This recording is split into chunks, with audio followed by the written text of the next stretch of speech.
ఒక ఆయన పొద్దుగాల లైవ్ నడుస్తా ఉంటే ఒక ఆయన కామెంట్ పెట్టింది నడుస్తున్నా.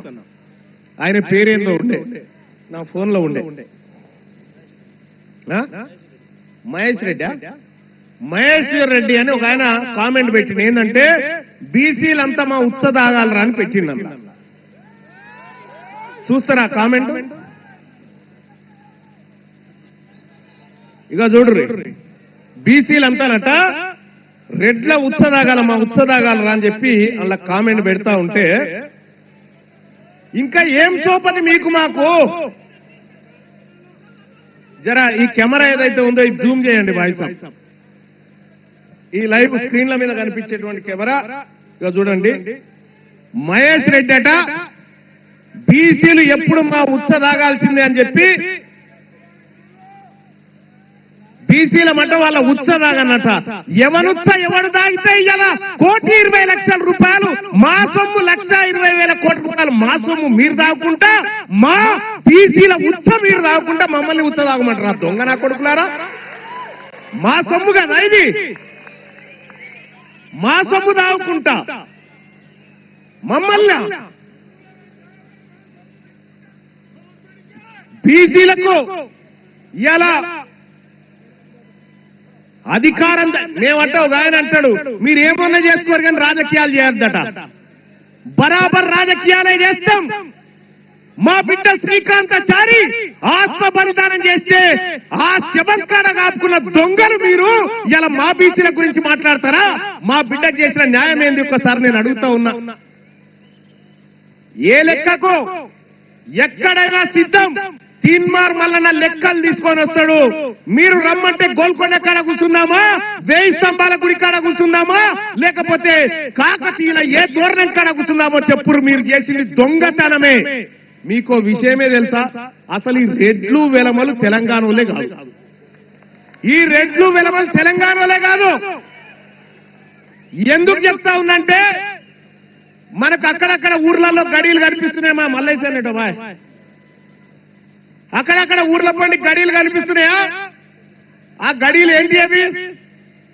వాళ్ళ ఇండ్లు అనుకుంటురా? కాదు, ఒకప్పుడు తహసీల్ ఆఫీసులు అవన్నీ. ఒకప్పుడు తహసీల్ ఆఫీసులు. ఆ తహసీల్ ఆఫీసులో అప్పుడున్నటువంటి నిజాం ఏం చేసిందంటే, ఇక్కడ వాళ్ళకు చదువు రాదు, ఉర్దూ రాదు, ఇంగ్లీష్ రాదు అని చెప్పి కొంతమందిని ఇతర రాష్ట్రాల నుంచి పిలిపించుకుంటే వీళ్ళు వచ్చారు. వీళ్ళు వచ్చి అలా దొరబడి పన్నులు వసూలు చేసుకుంటా మొత్తం భూమి సంపద అంతా వాళ్ళ పేరు మీద రాసుకున్నారు. వీళ్ళు మనోళ్ళు కాదు. ఈ వరంగల్ ఆర్ట్స్ కాలేజ్ వేదికలో జరుగుతున్నటువంటి ఈ సభ రెడ్లకు వెలమలకు మనం విడాకులు తీసుకుంటా ఉన్నాం వాళ్ళతోటి. వాళ్లకు మనకు విడాకులు ఇవి. ఎక్కడైనా పెళ్లిలు ఘనంగా చేస్తారు కానీ విడాకుల మహోత్సవం ఘనంగా చేస్తున్నటువంటి కార్యక్రమం ఇదే. విడాకులైనా కాదా? విడాకులైనా కాదా? ఇక వద్దా చాలు మీ సోపద్దాలు. 70 ఏళ్ళు మీ సోపతి బట్టి తిరిగితే 7 లక్షల కోట్ల అప్పయింది నా ప్రజల మీద. 70 ఏళ్ళు మీ సోపతి బట్టి తిరిగితే 1000 మంది పిల్లలు ఆత్మ బలిదానం చేసుకొని చచ్చిపోయారు. 70 ఏళ్ళు మీ సోపతి బట్టి తిరిగితే లక్షల కోట్ల సంపద లూటీ అయిపోయింది. 70 ఏళ్ల పాటు మీ సోపతి బట్టి తిరిగితే మీ కాంట్రాక్టర్ల బొక్కసాలు నిండినాయి తప్ప మా బీసీల డొక్కలు నింపలేకపోయినారు. ఇక మీతోటి మాకేందయా? వద్దు. రెడ్లకు మనకు విడాకులేనా? చెప్పరేవా లీడర్లు? విడాకులేనా? విడాకులేనా? ఇగొద్దు మీ సోపతి. మీ సోపతొద్దు. ఈ ఆర్ట్స్ కాలేజ్ వేదిక నుంచి చెప్తా ఉన్నా, మా బీసీలకు మీ ఓట్లు వద్దు. మీకు దమ్ముంటే మా ఓట్లు వద్దని చెప్పు. మీరు నిజంగా మనగాళ్ళైతే మాకు బీసీల ఓట్లు వద్దని చెప్పు. ఇవాళ టీచర్ ఎమ్మెల్సీ జరుగుతా ఉన్నాయి కదా. పిఆర్టీ అని ఒక సంఘం, ప్రోగ్రెసివ్ అని చెప్తారు కానీ ప్రోగ్రెసివ్ రెడ్డి టీచర్స్ యూనియన్ అది. అన్ని జిల్లాలకు అధ్యక్షులు వాళ్ళే. మొన్న శ్రీపాల్ రెడ్డి అంటానే నా ఆఫీస్ కాడికి వచ్చి, మల్లన్న నువ్వు మద్దతు చేయాలంటే లేచి నిలబెట్టి నిన్ను సిత్తు కూడా కొడుతున్న బిడ్డ నువ్వు రెడ్డోని అని చెప్పిన. ఇవాళ ఇదే టీచర్ ఎమ్మెల్సీ ఎన్నికల్లో ఇది ఓట్ ట్రాన్స్ఫర్ సిస్టమ్. ఒక్క ఓటు నలుగురు కూడా వేయచ్చు. ఇవాళ మన బీసీ బిడ్డలు ఈ వరంగల్, నల్గొండ, ఖమ్మం, అటు ఆదిలాబాద్, నిజామాబాద్, వరంగల్, ఆదిలాబాద్, నిజామాబాద్, ఆ తర్వాత మెదకు, కరీంనగర్, ఈ స్థానంలో బీసీ బిడ్డలు నిలబడతా ఉన్నారు. సోదరులారా, మీ బంధువులకు చెప్పండి, మీ సోదరులకు చెప్పండి, మనం ఓటేస్తుంది బీసీ బిడ్డకేనా కాదా ఒక్కసారి చెక్ చేసుకోమని చెప్పండి. ఇక్కడనే చాలా మంది అభ్యర్థులు, సుందర్ రాజు అన్న టీచర్ ఎమ్మెల్సీగా నిలబడ్డాడు, ఇటు పూల రవీందర్ అన్న ఇదే స్థానం నుంచి మన బీసీ బిడ్డలే నిలబడరు.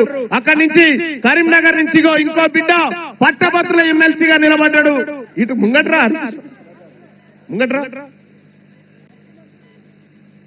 ఇంకెవరున్నారు బీసీ బిడ్డలు నిలబడరు, ఇట్లా నిలబడరు, ఇట్లా వరుస నిలబడరు. వీళ్ళే బీసీ బిడ్డలు, వీళ్ళు బీసీ బిడ్డలు. మన బీసీల ఓట్లు మనకే పడాలి. తల్లి పాలు దాచిన బీసీ బిడ్డ ఎవడైనా సరే పరదసాటు పోయినాక నీ వాడికే ఓటేయాలి. ఇది ఈ సభ చెప్తున్నటువంటి మాట. మరి ఇద్దరిద్దరు నిలబడితే ఎట్లా మల్లన్న అంటే మీకు విషయం చెప్తా ఉన్న సోదరులారా, పూల రవీందర్ గారికి ఫస్ట్ ప్రియారిటీ ఉంటే వీళ్ళ మనసులంతా సెకండ్ ప్రియారిటీ ఇక్కడ వేయాలి, ఇక్కడ ఫస్ట్ ఉంటే సెకండ్ ప్రియారిటీ ఇక్కడ వేయాలి. మన ఓట్లు మనమే పంచుకోవాలి తప్ప పొరపాటున కూడా ఒక ఓటు అక్కడ పోవద్దని చెప్పి తెలియజేస్తా ఉన్న సోదరులారా. మీరు కూర్చోండి పెద్దలారా, మీరు కూర్చోండి. ఇంకంతే కాదు, అయిపోలే.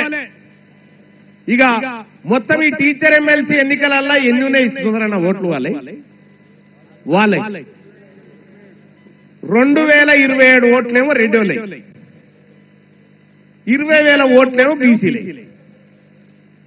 నేను గెలుస్తా అని చెప్పి శ్రీపాల్ రెడ్డి తిరుగుతా ఉన్నాడు. ఇంకొక సంఘం నుంచి నర్సిరెడ్డి అట, ఇంకో సంఘం నుంచి హర్షవర్ధన్ రెడ్డి అట, ఇంకెవరు ఆయన, ఇంకో సంఘం నుంచి సర్వోత్తం రెడ్డి అట. తెలివి కల్లోళ్ళంతా వాళ్ళ ఇళ్లే పుట్టినట్టుగా, మొత్తం వాళ్ళు ఏదో చేస్తున్నట్టుగా. ఆల్ ఫోర్స్ నరేందర్ రెడ్డి అక్కడి నుంచి చేస్తుండట. ఈ ఒకటే భయ్, మనకు వీళ్ళు బీఫామ్లు ఇయ్యనప్పుడు బీఫామ్లకు బీసీలకు మధ్య జరుగుతున్న యుద్ధం ఇది బీసీలకు బీఫామ్లకు మధ్య జరుగుతున్న యుద్ధం. బీఫాములు గెలవాలన్నా బీసీలు గెలవాలన్నా బీసీలు నిర్ణయం తీసుకోవాల్సినటువంటి సమయం వచ్చింది సోదరులారా. బీసీలు గెలవాలి కదా. మీకు దమ్ముంటే నేను చెప్తా ఉన్నా, ఈ ఎమ్మెల్సీ ఎన్నికల్లో నిలబడ్డ రెడ్డిలకు చెప్తా ఉన్నా, మీకు దమ్ముంటే మీరు గెలువురు పోర్రైగా, మీరు గెలువరి చూపిస్తా. ఈ ఎన్నికలలో మీకు డిపాజిట్లు కూడా రానియం కూడా. ఇక వాళ్ళు చూడరికి కాకతీయ యూనివర్సిటీలో చూడరి, కాకతీయ యూనివర్సిటీలో ఎన్నడూ లేనిది వీసీ ఓసీ ఆయన రెడ్డి పాలన నడిపిస్తేందుకు యూనివర్సిటీ చరిత్రలో లేని ఇంకొక రెడ్డిని ఏం చేసిండు, ఏకంగా ఓఎస్డీ అని కొత్త పోస్టు నియమించుడు. ఓఎస్డీ అని ఎక్కడి మీరు, ఎక్కడి కథ, ఏ ఊరు మీది, ఏ ఊరికేళ్ళు వచ్చారు? తెలంగాణ రాష్ట్రాన్ని మీ తాత జాగిరి అనుకుంటారు. కాదురా బాబు, మేము కౌలుకిచ్చినాం, మేము కౌలుకిచ్చినాం, మేము ఓనర్లం కౌలుకిస్తే మీరు పంట దొంగతనం చేసుకుంటా, మీరు పొలాలు దొంగతనం చేసుకుంటున్నారు. ఇక ఓరి బిడ్డ, మీ కౌలు పని అయిపోయింది, మీ కౌలు కాలం అయిపోయింది. ఒరిజినల్ కాలం బీసీల కాలం రేపు రాబోతా ఉంది తెలంగాణ రాష్ట్రంలో.